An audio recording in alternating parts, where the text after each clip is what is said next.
Компанијата Pfizer, која предвадена соопшти дека нивната вакцина против COVID-19 е ефикасна, денеска објави спот во кој се објаснува како функционира вакцината. Како прво, не е направена со вистински коронавирус. Наместо тоа, користен е генетски код наречен mRNA, која обложува површината на коронавирусот. Потоа, со инјектирање на вакцината, која го содржи тој код, клетките на телото создаваат дел од безопасни протеини. Дозата на вакцината е доволно за да реагира имунолошкиот систем, подготвувајќи го да реагира доколку подоцна се сретне со вистинскиот вирус. По најавите за ефикасност поголема од 90%, научниците советуваат на предпазливост, но не го кријат и оптимизмот. Професорот по медицина од Универзитетот Оксфорд, Џон Бел, во изјава за BBC вели дека вакцината има чудесна ефикасност и оцени дека светот до пролет веќе може да се врати во нормала.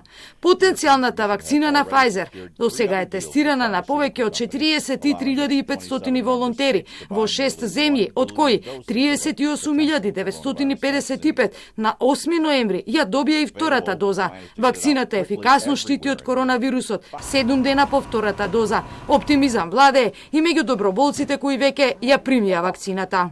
We're all cheering for each other as far as vaccine trials go. I mean, we're all on the same team. Anyone that gets to the finish line first and can get us, vaccinated and back to living our lives, I'm on board. So I think it's encouraging. Европската комисија одобри купување на 300 милиони дози вакцина против COVID-19 од американската компанија Pfizer и германската BioNTech, откако беше објавено дека нивната експериментална вакцина има ефикасност во спречување на COVID-19. Истражувачките лаборатории и фармацевските компании сега веќе го составуваат правилникот за времето кое би било потребно за развој, тестирање и производство на ефикасна вакцина.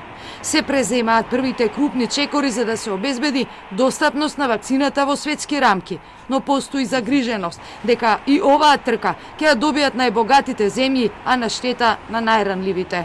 СЗО соопшти дека не очекува да има широко распространета вакцина против COVID-19 до средината на 2021 година. Бројот на нови случаи на коронавирусот во светот минатата недела се зголеми за повеќе од 3,6 милиони, што е најголем број за една недела од почетокот на пандемијата. Бројот на смртни случаи во тој период се зголеми на 54.000, што е за 9.000 повеќе отколку во претходната недела. Повеќе од половината, 54% од новите случаи биле пријавени во Европа, како и 47% од смртните случаи.